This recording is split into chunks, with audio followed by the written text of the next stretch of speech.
እኔ በጣም ደህና ነኝ ይመስገን አምላክ። ሩሃ ማሰራ አስፈላጊ ነው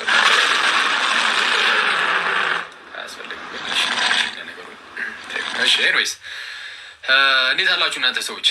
ዛሬ የጌታችን የኢየሱስ አምላክነት ላይ ጥያቄ ያላቸውን ሰዎች ለመቀበል ገባን። ጌታ ኢየሱስ እርሱ በመጽሐፍ ቅዱስ በመጽሐፍ አንዴ ቆይ Great.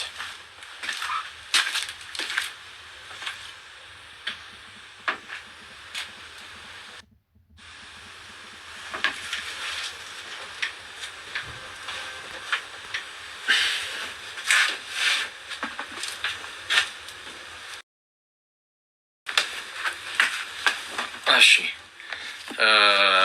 በዚህ መጽሐፍ ቅዱስ ላይ ጌታችን ኢየሱስ አምላክ አይደለም የሚሉ በጣም እንደነዚህ አይነት ሰዎችን ደፋር ነው ልንል የምንችል ማለት ሰው በእምነቱ ደረጃ ለምሳሌ ኢየሱስ ክርስቶስ አምላክ አይደለም ብሎ ሊያምን ይችላል። ማለት ኃጢአት ነው። ይሄን እንደዚህ ብሎ ማመን ኃጢአት ነው። ኦፍኮርስ ግን ሰው በእምነት ደረጃ እንግዲህ ይህንን ሊይዘው ይችላል። አንዳንዶች ስለ ክርስቶስ የተለያዩ ቤተ እምነቶች የተለያየ ነገር ሊሉ ይችላሉ። አርዮሳውያን መጀመሪያ የተፈጠረ ነው ከዓለም በፊት ነበረ። አዎ ማለት እንግዲህ ሌሎች ፍጥረታት ከመፈጠራቸው በፊት አስቀድሞ የተፈጠረ የመጀመሪያው ፍጥረት ነው ብሎ ያምናሉ አርዮሳውያን ማለት ነው። አሁን የአይሁድ ምስክሮች ይባላሉ። ሌሎች ነቢይ ብቻ ነው የሚሉ አሉ እንደ ሙስሊሞች። አንዳንዶች በቃ አንድ ጻድቅ ሰው ነበረ የሚሉ ይኖራሉ። ሌሎች አሳች ነበረ የሚሉም ደግሞ አሉ። እንደዚሁ ለምሳሌ አይሁዳውያን ጌታችን ኢየሱስን ክብርም ምስጋናም ሁሉ ለእርሱ ይሁንና አሳች ነው ብለው ያስተምራሉ። አሳች ነው። የአይሁዳውያን ስድብ የእነሱ የከፋ ነው በጣም። አይሁዳውያን ከዚህ ቀደም እንዳልኳችሁ ነው ጌታችን ኢየሱስን ያላሉት ነገር የለም። ጌታችን ኢየሱስን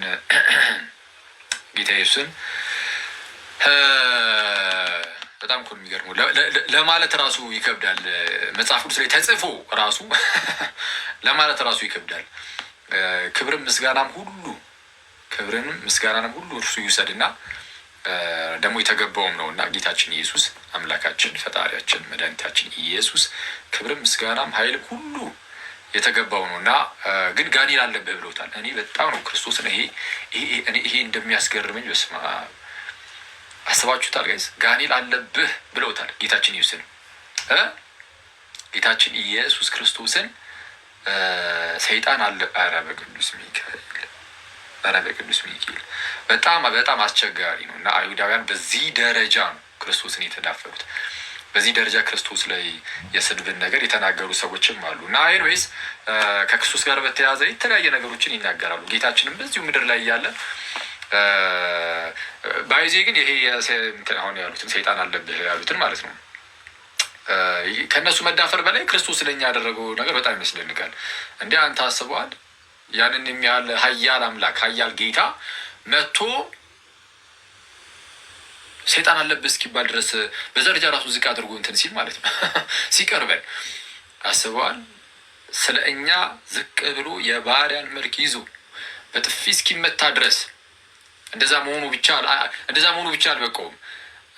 ምን ድረስ ነው የሄደው ጌታችን ኢየሱስ? ሰይጣን አለብህ እንኳን እስኪባል ድረስ ሰይጣን አለብህ ብለውታል እርጉም አይሁዳውያን እና ኤኒዌይስ በሰዓቱም ጌታችን ኢየሱስ በምድር ላይ ያለ ሰዎች የሰውን ልጅ ማን ይሉታል ብሎ ጠይቆ ነበር። ሰዎች የሰውን ልጅ ማን ይሉታል ብሎ ጠየቀ። የማቴዎስ ወንጌል ምዕራፍ 16 ላይ አለ እና የማርቆስ ወንጌል ምዕራፍ 7 ላይ ነው አለ ይህ ታሪክ እና ሰዎች የሰው ልጅ ማን ይሉታል ብሎ ይጠይቅና እና ሐዋርያቱ መለሱለት። እንደው አንዳንዶች እንዲህ ይሉሃል፣ አንዳንዱ ከነቢያት አንዱ ነው ይሉሃል፣ አንዳንዱ ኤርሚያስ ነው፣ አንዳንዱ እንደ መጥምቁ ዮሐንስ ነው፣ አንዳንዱ ኤልያስ ነው፣ እንደዚህ ይሉሃል።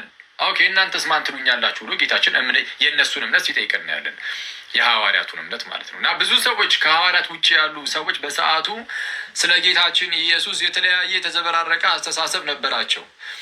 ኦኬ ኤርሚያስ፣ ዮሐንስ ከነቢያት እንደ አንዱ የሚሉ በጣም በርካቶች ነበሩ። ትምህርቱን ታምራቱ ምናምን አይተው ማለት ነው። ሐዋርያቱን እናንተስ ማን እንደሆንኩ ትላላችሁ አለ። ኖርማል ከነቢያት አንዱ ቢሆን ኖሮ በቃ ትክክል ናቸው ብሎ ይሄር ነበር። ግን እናንተስ ሲል ጴጥሮስ መለስ ሲያደርግና አንተ ክርስቶስ የሕያው እግዚአብሔር ልጅ ነህ፣ አንተ ክርስቶስ የሕያው እግዚአብሔር ልጅ ነህ ሲል ለየት የሚልበት ነገሩ ክርስቶስ ኢየሱስ ይሄ ነው የሕያው እግዚአብሔር ልጅ መሆኑ፣ የሕያው እግዚአብሔር ልጅ መሆኑ ለየት ያደርገዋል ጌታ ኢየሱስን እና አንተ ክርስቶስ የሕያው እግዚአብሔር ልጅ ነህ አለው። ጌታችን ኢየሱስ መለስ አድርጎ ጴጥሮስን ይናገረዋል። ምን በማለት ይናገረዋል? ይህንን ስጋና ደም አልገለጠልህም፣ በሰማይ ያለው አባቴ ገለጠልህ እንጂ። እንግዲያውስ አንተ ጴጥሮስ ነህ፣ በዚች ዓለት ላይ ቤተ ክርስቲያኔን እሰራለሁ፣ የገሃነም ደጆችም አይችሏትም። የክርስቲያን የመመስረቻ ዓለቷ ሳይቀር ነው የሆነው ይህ ቃል። የትኛው ቃል? ኢየሱስ እርሱ ክርስቶስ የሕያው እግዚአብሔር ልጅ ነው የሚለው ትምህርታችን አክቹዋሊ ጀምረን አይደለም እና ሰው የተለያየ የተዘበራረቀ እምነት በዙሪያችን ሊኖር ይችላል። የእኛ እምነት ቀጥታ ከጌታ የመጣውን በሐዋርያት በኩል የተላለፈልን ነው የምንይዘው። ኢየሱስ እርሱ ከነቢያት አንዱ ሳይሆን ኢየሱስ እርሱ ክርስቶስ የሕያው እግዚአብሔር ልጅ ነው፣ የባህሪ ልጁ ማለት ነው። እንዲያ ብለን እናምናለን። አሁን የተለያየ ሰው አሁን በእኛ ጊዜም የተለያዩ ሰዎች ለምሳሌ ሙስሊሞች እንዳልኳቸው ኢየሱስ ክርስቶስ ፍጡር ነው እና ጅማሬውን ከድንግል ማርያም ሲወለድ ነው፣ ያኔ ነው ህልውናው ራሱ የጀመረው ብለው ያስተምራሉ። ከነቢያት እንዳንዱ ብቻ ነው ብለው ያስተምራሉ። ከነቢያት እንዳንዱ ብቻ ነው ብለው ያስተምራሉ። ይህንን ማስተማራቸው ለእኛ ድንቅ አይደለም። ያው ከጥንትም ጀምሮ እንዲህ ያለ የተዘበራረቀ እምነት በየሰው ጋር ስለሚኖር ማለት ነው። ግን በጣም የሚያስገርመን መቼ ነው ያለን እንደሆነ ይህንን ታላቅ መጽሐፍ ጠቅሰው በዚህ መጽሐፍ መሰረት ኢየሱስ ፈጣሪ አይደለም ሲሉ ያኔ ያስገርመናል። ስለዛ በዚህ መጽሐፍ እንደ እግዚአብሔር ቃል አሁን እንደ ራሳቸው ሀሳብ ሳይሆን ወይ በየቤተ እምነታቸው ሙስሊሞችም ሆኑ ሌሎቹም በየቤተ እምነታቸው እንዳለው መጽሐፍ ሳይሆን እንደ እግዚአብሔር ቃል ካየነው ኢየሱስ እርሱ የስ ፈጣሪ ነው አይደለም የሚል ሰው ካለ ዛሬ በዚህ በመጽሐፍ ቅዱስ ማለት ነው በዚህ በመጽሐፍ ቅዱስ ኢየሱስ ፈጣሪ አይደለም የሚል ካለ ዛሬ ሰው ጠያቂዎችን እየተቀበልን እያስገባን ግን ስናወራ እንዴት ነው በጣም አንዳንዴ እንደነዚህ አይነት ጉዳዮች አስቸጋሪ የሚሆኑት ምን መሰላችሁ? በጣም የጨጓራ በሽተኛ የሚያደርጉ ብሎም ደግሞ ሰዎችን የተወሰነ ሳናስበው ጥሩ ያልሆነ ንግግር ውስጥ እንድንገባ የሚያደርጉ ነገሮች ሊነሱ ይችላል። እሱም ምንድነው? ጭቅጭቅ።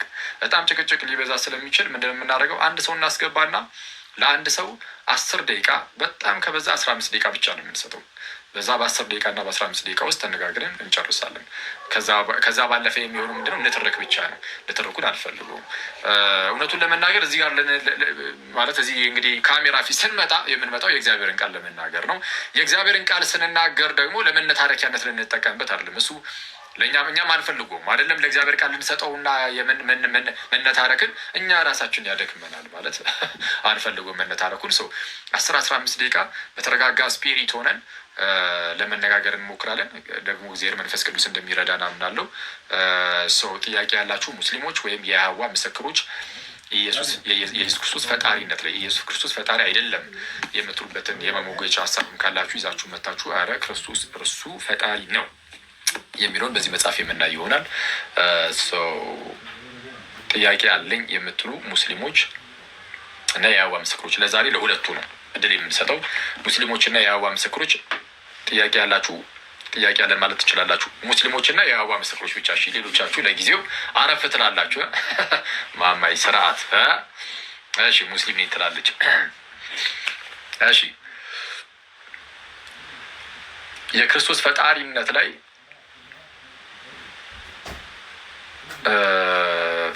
እንደው በመጽሐፍ ቅዱስ የክርስቶስን ፈጣሪነት አይመሰክርም የሚል ሰው ካለ እንግዲህ ሙስሊም የይሖዋ ምስክር የይሖዋ ምስክሮች የሚባሉ አሉ አይደል? እነዚህ የጂኦቫስ ዊትነስ እነርሱ የአርዮስን ትምህርት ነው የሚይዙት። እንግዲህ ነገረ ክርስቶስ ላይ ማለት ነው። ቀጥታ የአርዮስን ትምህርት ማለት ነው። እነሱም ልዩነቱ ምንድነው? የአርዮሳውያን ወይም የይሖዋ ምስክሮች እና የአርዮሳውያን እና የመሐመዳውያን ልዩነት እዚህ ነገረ ክርስቶስ ላይ ምንድነው? አርዮሳውያን የሚሉት ክርስቶስ ሰማይ ምድር ከመፈጠሩ በፊት አስቀድሞ ተፈጥሯል ይሉና አስቀድሞ ተፈጥሯል። ከዛ በኋላ እርሱ ከተፈጠረ በኋላ ነው ሌላውን ዓለም ደግሞ እግዚአብሔር በዛው በተፈጠረበት በልጁ ደግሞ ፈጠረ አይነት ነገር የሚመስል ነገር ነው የሚናገሩት። እነዚህ አርዮሳውያን ናቸው። መሐመዳውያን ደግሞ ምን አይነት ነገር ነው የሚያስቀምጡት? አይ የለም ዓለም ሳይፈጠር በፊት የተፈጠረም አይደለም ባለው ከቅድስት ድንግል ሲወለድ ከድንግል ማርያም ሲወለድ በቃ ይጀምራል እምነቱ የሚል ነገር ነው የሚያስቀምጡት እና ስለዛ ሁለታችሁም አርዮሳውያንም ሙሐመዳውያንም ምንድነው ጥያቄያችሁን ይዛችሁ በትመጡ በወንድማማቻዊ በሬባል በወንድማማዊ ዲስከሽን ውይይት የተወሰኑ ነገሮችን እንማማራለን። ስለዛ መምጣት የምትችሉ መጠየቅ የምትችሉ ልጆች ፕሊዝ ጻፉልኝ። እሺ 2 ቁጥርን ጻፉ። ሙስሊም ወይም የያዋ ምስክር ብቻ። እሺ ሙስሊም ወይም የያዋ ምስክር ብቻ። እስቲ ቆይ ማማይላ ሙስሊሞች ናሮች ተደክባት የሚበጡ ትላለ።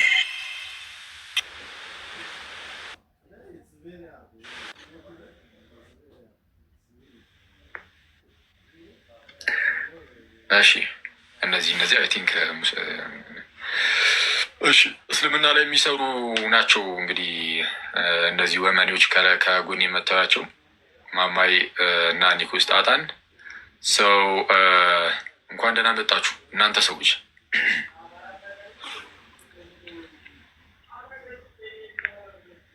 ወርዳሉ ሰላም ላንተ የሆነ አኬ ይህንን ብቻ እንድታይልኝ ነው እና ምጽዋት አስቀድሞ ገስ ለመግባት አልከን። እሺ ዮሐንስ ምጽዋት አስቀድሙ አልከን። ነብዩን ለጥያቄ በቀረባችሁ ጊዜ ወደ ነብዩ ምጽዋት አስቀድሙ ይላል ሱራ 58:12 ላይ እና ምጽዋት አስቀድሙ ያልከን ነው አንተ። እሺ ለማንኛውም ጥያቄ እሺ ቀጥይ። ዮሐንስ ወንጌል ምዕራፍ 5:18 ግሪኩ ላይ እንድታይልኝ ነው እና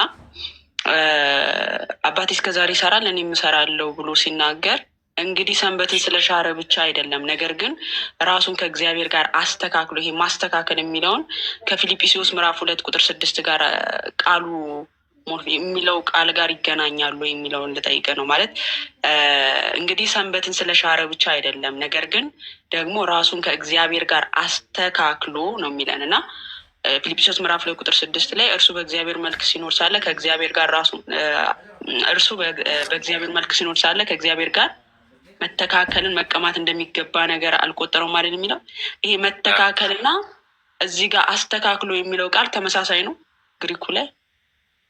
እሺ እሱን አብረን እናያለን። እሺ ተመሳሳይ የግሪክ ቃል አለ የለም የሚለውን እንግዲህ ቼክ አላደረኩትም፣ ግን ቼክ ማድረግ ይቻላል። በቀላሉ ቼክ ማድረግ ይቻላል። ተመሳሳይ ሆነም አልሆነም ግን ነሰሰሪ ተመሳሳይ መሆን አይጠበቅበትም። ተመሳሳይ ሀሳብ ያላቸው ግን የተለያዩ ቃላት ስለሚኖሩ ማለት ነው።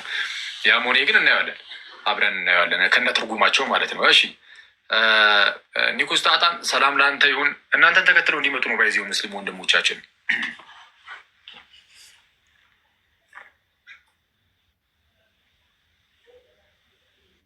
እሺ እያወራ ከሆነ ሚውት ነህ።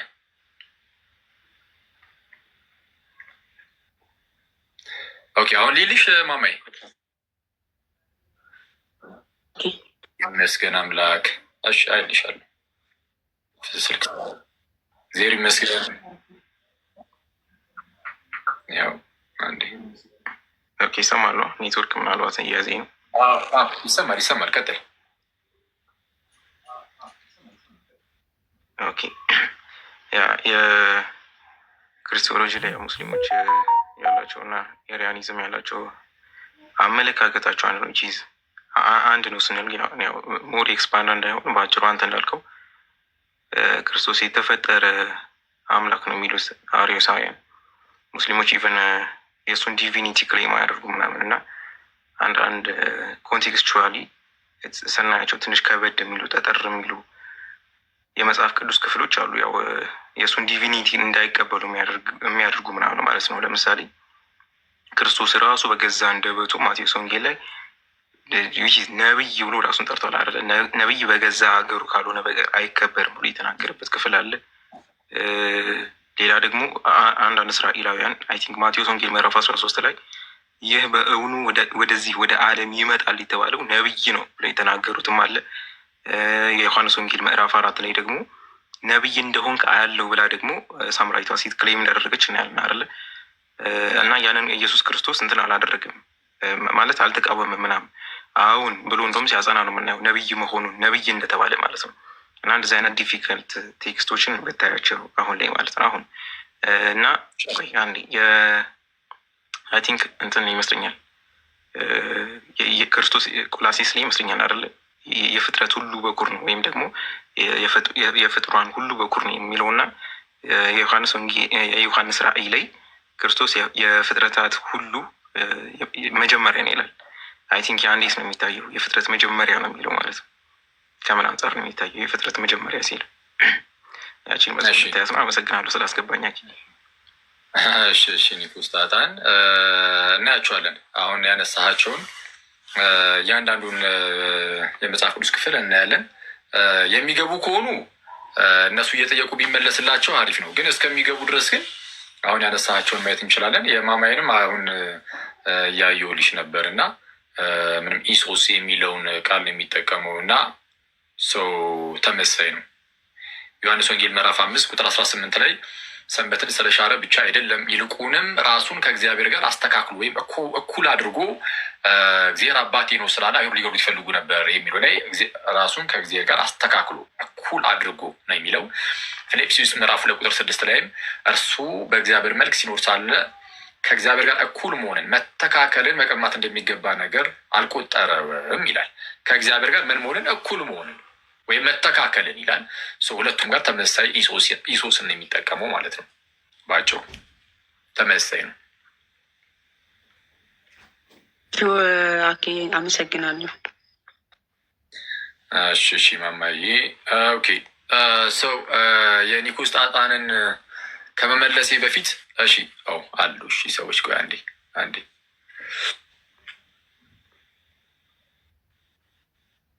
ነው አይደለም በስተት ሌላ ነው እኮ መሰለኝ። ቆይ አንዴ ይቅርታ አድርጉልኝ።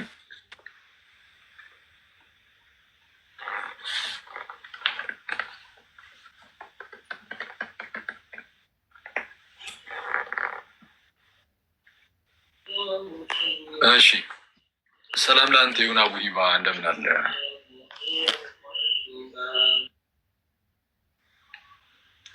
ይሰማል ወንድሜ?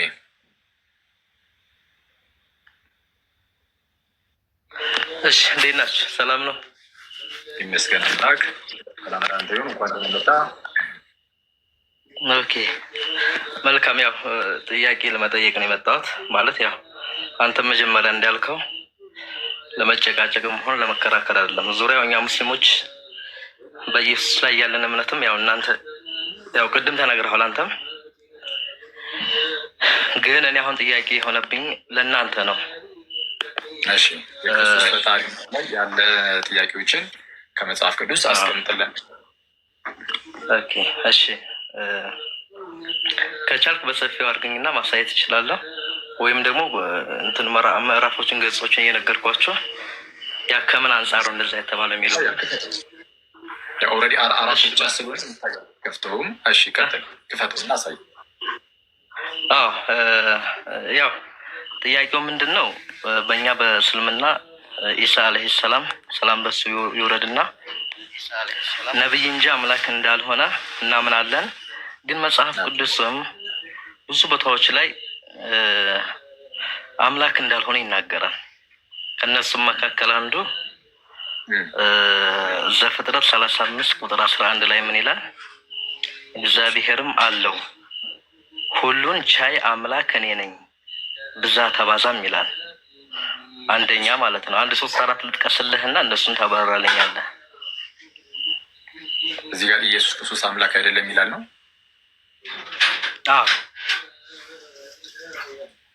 እስቲ አንብበው ደግሞ ወይ ልጥቀስልህ ደቂቃ። አሁን ለመጨቃጨቅ ሳይሆን ወይም ደግሞ ለመከራከር አይደለም። ነው አቡሂባ ወንድሜ። ዘፍጥረት ምዕራፍ 35:11 ላይ እግዚአብሔር አለው ሁሉን ቻይ አምላክ እኔ ነኝ፣ ብዛ ተባዛም፣ ህዝብና የአሕዛብ ማህበር ከአንተ ይሆናል፣ ነገስታትም ከጉልበትህ ይወጣሉ የሚለውን ይህንን እንትን አልክ ማለት ጠቀስክና ክርስቶስ አምላክ አይደለም ይላል ብለን የጠቀስኩ ይህንን እዚህ ጋር የቱ ጋር ነው ክርስቶስ አምላክ አይደለም የሚለው ብዬ ነው። እግዚአብሔርም አለው ያለው ማንን ነው? አሁን እዚህ ጋር ጥያቄ እኮ እሱን ነው የምጠይቀህ። እኔ የተረዳሁት እግዚአብሔርም አለው የሚለው ያው ኢሳን አለይሂ ሰላም እንደሆነ የተረዳሁት በመጀመሪያ ደረጃ ማለት ነው። ያዕቆብን ነው ያዕቆብን እዚህ ጋር እግዚአብሔር ከያዕቆብ ጋር በቤተል ይገናኝና ዜር ያዕቆብን እንዲህ እያለ ይናገረዋል። ያዕቆብን ነው እንጂ አሁን አንተ እንዳልከው አሁን ኢሳ ስትል ኢየሱስን እያልክ ከሆነ ማለት ነው ኢየሱስን አይደለም። ኢየሱስ አይደለም ያዕቆብ ዜር ያዕቆብን እየተናገሩ ከላይ ከፍ ብሎ እንዲህ ይላል። አንዴ ይቀርታል። ይህ ዘፍጥረት 35 ክፍል እግዚአብሔር ያዕቆብን አለው እሺ ተነስተህ ወደ ቤቴል ውጣ፣ በዚያም ኑር፣ እንደዚህ እንደዛ። በቃ ይሄ ከወንድሙ ኤሳው ይሸሻል ምናምን እንግዲህ ከርብቃ ከእናታቸው እንትን ካሉ በኋላ ማለት ነው።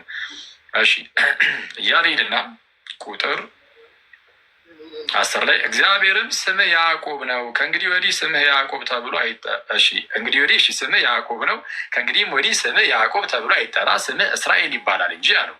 ስሙንም እስራኤል ብሎ ጠራው።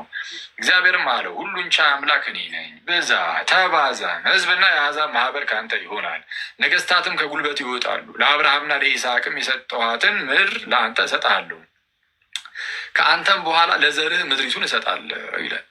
ስለዛ እየተናገረ ያለው ለያዕቆብ ነው። ያዕቆብን እስራኤል ይለዋል። አሁን እስራኤላውያን ስንል ሲባልም የማን ወገኖች ናቸው? የያዕቆብ ወገኖች። ምክንያቱም እስራኤል ስሙ ያዕቆብ ነበረ፣ ስም ያዕቆብ ይባላል። ግን ያዕቆብ ተላጠራም ይልቁንም እስራኤል ተብለ ደግሞ ትጠራለህ ይለው እና እርሱ እንደሚበዛ እንደሚባዛ ይነግረዋል እንጂ ክርስቶስ እዚህ ጋር አምላክ አይደለም የሚል የለም። እሺ ሌላ ጥያቄ? ኦኬ እሺ። ሁለተኛው ጥያቄ እኔ ከራሴ አልተናገርኩምና ነገር ግን የላከኝ አብ እርሱ የምለውን የምናገረውንም ትእዛዝ ሰጠኝ ይላል ዮሐንስ ወንጌል 12:49 ላይ። አሁን ዙሮ ማለት ነው ያው እሺ ቀጥልሽ ቀጥል ኩስ እሺ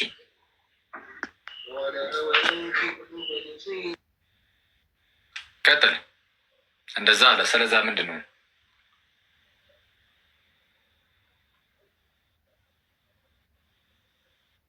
አቡይባ ይሰማሉ ወንድሜ?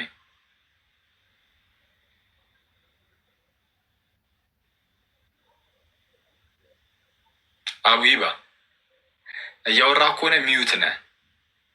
ሚዩትህን አንሳውና ጌታችን ኢየሱስ በዮሐንስ ወንጌል ምዕራፍ 12 ቁጥር 49 ላይ እንደው እኔ ከራሴ አልተናገርኩም ነገር ግን የላከኝ አብ እርሱ የምለውን የምናገረውን ትእዛዝ ሰጠኝ። ስለዛ እሺ አሁን እዚህ ጋር እኔ ከራሴ አልተናገርኩምና ነገር ግን የላከኝ አብ የሚል አሁን ምን ነው የሚያመለክተው? አሁን እዚህ ጋር የላከኝ የሚለው ላይ ነው ጥያቄ? የላከኝ። እሺ ጌታችን ኢየሱስ በአብ ተልኳል ወይ ከአብ ተልኮን የመጣው? ያው ምንም ይሄ መጽሐፍ ቅዱስ ላይ በጣም በተደጋጋሚ እዚህ ክፍል ላይ ብቻ አይደለም ጌታችን ኢየሱስ በዚሁ በዮሐንስ ወንጌል ምዕራፍ 17 ቁጥር 3 ላይም እውነተኛ አምላክ ይሁን ከአንተም ብቻ የላከውንም ኢየሱስን ያውቁ ዘንድ ይህች የዘላለም ሕይወት ናት ብሏል እና የላከውን ብሎ ተናግሯል። ስለዚህ ክርስቶስ ኢየሱስ ተልኮ መጥቷል። ልጅ እንደመሆኑ ተልኮ መምጣቱ ግን ራሱን ከአብ የሚያሳንሰው ግን አይደለም፣ ወይም ደግሞ አምላክነቱን የሚያሳጣው ግን አይደለም። መላክ በራሱ አምላክነትን የሚያሳጣ ስላልሆነ እኔ ልጅን ስለላኩት ከሰውነቱ አላጎርለውም። ልጄም ሰው ነው። ኦኬ ልጅ የለኝም ግን ልጅ ቢኖረኝ እኔም ሰው ነኝ፣ ልጄም ሰው ነው። ልጄን ስለላኩት ከሰውነት ተርታ ውጭ ይሆናል ማለት አይደለም። ወልድ አብ አምላክ ነው፣ ወልድም አምላክ ነው። ግን አንድ አምላክ ኦፍኮርስ፣ ግን የተለያዩ አካላት ናቸው። የተለያዩ አካላት ከመሆናቸው አንጻር ልጅ እንደመሆኑ ወደ ዓለም መጥቷል። ወደ ዓለም ለምን ተልኮ መጣ አካልን ዓለምን የፈጠረው እግዚአብሔር አስቀድሞ በልጁ ነበረ። ተመልከታዊ ዓለምን እግዚአብሔር አስቀድሞ የፈጠረው በልጁ ነበር። ልክ ዕብራውያን ምዕራፍ 1 ቁጥር 2 ላይ ሁሉን ወራሽ ባደረገው ደግሞ ዓለማትን በፈጠረበት በልጁ በዚህ ዘመን መጨረሻ ለእኛ ተናገርን ይላል። ዓለማትን ፈጥሮበት ነበር እና በኋላ ላይ ደግሞ ዓለም ወደቀ፣ ድህነት የሚያስፈልገው ሆነ ዓለም። ስለዛ ላከው። ዓለምን የፈጠረበትን ራሱን ልጁን ላከና ዓለምን ሊያድነው ማለት ነው። ይህንን ለማወቅ አሁን አንተ የጠቀስከው ጥቅስ ከፍ ብለን እንየው።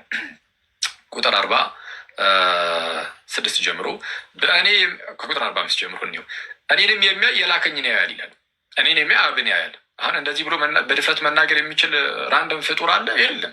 እኔን ያየ አብን አይቷል ብሎ በድፍረት መናገር የሚችል ፍጡር ማንም የለም። ጌታችን ኢየሱስ ግን ምን አለ? እኔ የሚያይ የላከኝን ያያል። ቀደም ብሎ አስረኛው ምዕራፍ ላይ ነው ወይ በ14ኛው ምዕራፍ ላይ ምን ብሎ ነበረ ፊልጶስን? እንደው አብን አሳየንና ይበቃናል ሲለው ፊልጶስ ይኸው አየኸኝ አይደለ ያሉ እኔን ያየ እኮ አብን አይቷል አለ። ስለዚህ እኔን ያየ እኮ አብን አይቷል። ስለዚ ምርም አምላክ ነው። ይህ ነገር እንዴት ነው እንደዚህ ሆነው ከተባለ እግዚአብሔርን ያየው አንድ ሰው እንኳ የለም ብሎ ተናገረና ዮሐንስ ወንጌል ምዕራፍ 18 ላይ በአባቱ እቅፍ ያለ አንድ ልጁ እርሱ ግን ተረኳለ፣ ብቸኛ ልጁ ማለት ነው፣ በእርሱ እቅፍ ያለው። ስለዛ ልጅነቱ የገዛ ልጅነት ስለሆነ ባህሪያዊ ስለሆነ በባህሪ ከዛ ከአባቱ ጋር አንድ ነው። ማንም ሰው እግዚአብሔርን አይቶት አያውቅም። ክርስቶስ ግን ከሩቅ ማየት ራሱ አይደለም በእቅፉ ያለ ነው ተብሎ ተረከው ተባለ። ለማንኛውም ቀጠል አድርጎ እንዲህ አለ፣ በእኔ የሚያምን ሁሉ በጨለማ እንዳይኖር እኔ ብርሃን ሆኜ ወደ ዓለም መጥቻለሁ፣ ዓለምን ላድን እንጂ በዓለም ልፈርድ አልመጣሁም እና ቃሌን ሰምቶ የማይጠብቅ ቢኖር የምፈርድበት እኔ አይደለሁም። የሚጥለኝ ቃሌንም የማይቀበለው እርሱ የሚፈርድበት አለው። እኔ የተናገርኩት ቃል እርሱ በመጨረሻው ቀን ይፈርድበታል ይላል። ለምን መጥቻለሁ አለ? ዓለምን ላድን። እግዚአብሔር አስቀድሞ ተመልከት፣ በልጁ ዓለማትን ፈጥሮ ነበር። ዓለማትን የፈጠረው በምኑ ነበረ? በልጁ ይኸው ጠቅስ ቃል በቃል ዓለማትን በፈጠረበት በልጁ ይላል ዕብራውያን ምዕራፍ 1 ቁጥር 2። ከዛ በኋላ ወደቅን፣ ድህነት ያስፈልገናል። ስለዚህ እኛን ለማዳን አሁንም ራሱን ልጁን ላከው ነው። አሁን ደግሞ በልጁ ሊያድነን ፈለገ። ሊያድነን ሲፈልግ ቀጥታ ወደኛ ልኩት። ወደኛ ልኩት ማለት በነገራችን ላይ ከአንድ ቦታ ወደ አንድ ቦታ መለኮት የሚንቀሳቀስ ሆኖ እኮ አይደለም። ስጋ ግን ውስን ነው እና ያንን ውስን የሆነውን እዚህ ያለውን እኛ ጋር ያለውን ስጋ ተዋህዶታልና ከስጋ አንጻር መጣ ተብሎ ይነገርለታል። ስለዛ ልክ እንደዛ ማለት ነው። ያንን ነው የሚያሳየው እንጂ አምላክነቱን አያሳጣውም። ልክ ቅድም እንዳልኩ ነው። እኔ ልጅን ብልከው ሰውነቱን አያሳጣውም።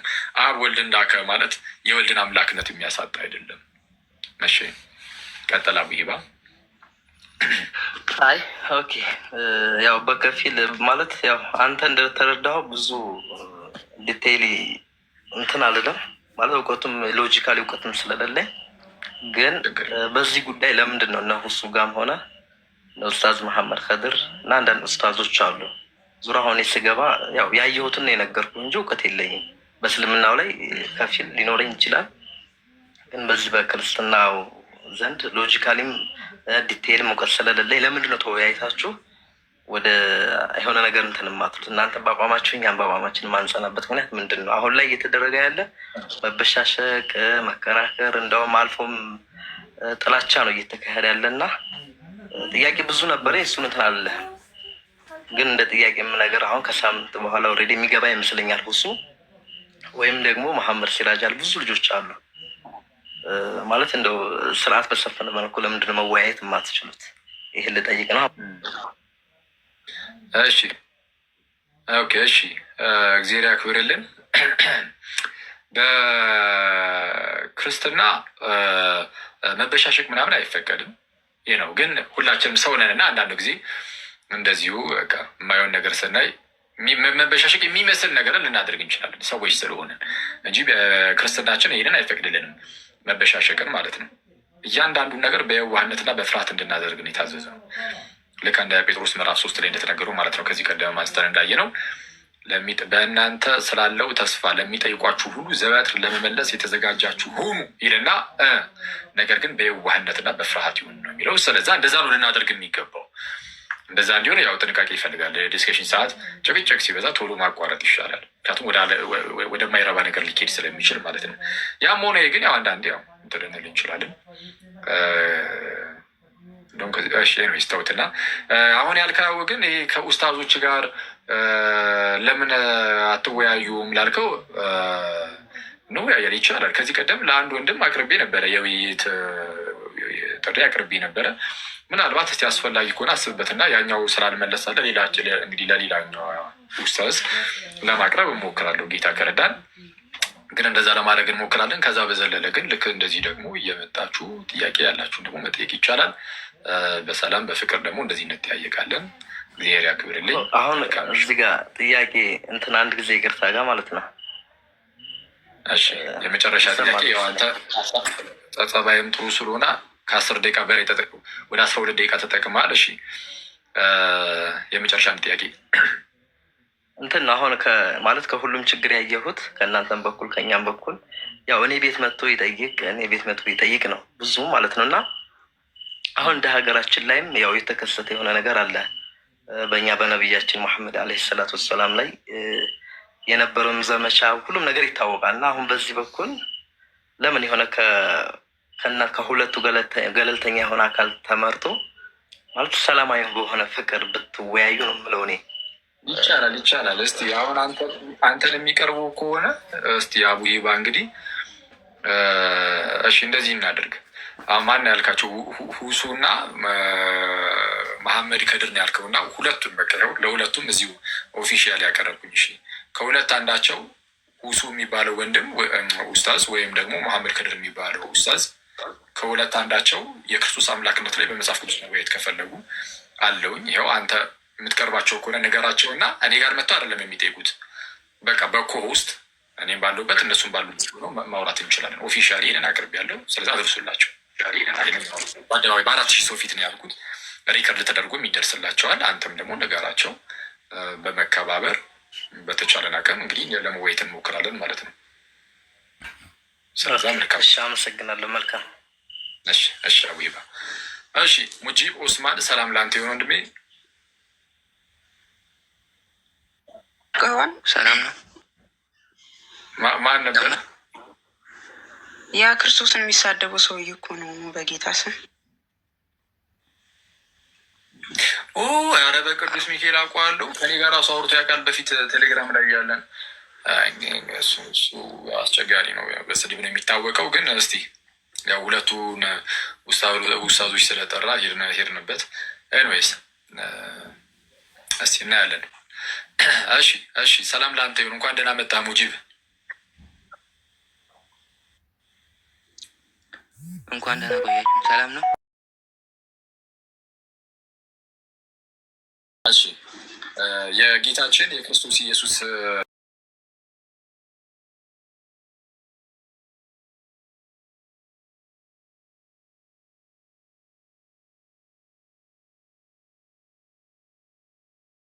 የኔ ጥያቄ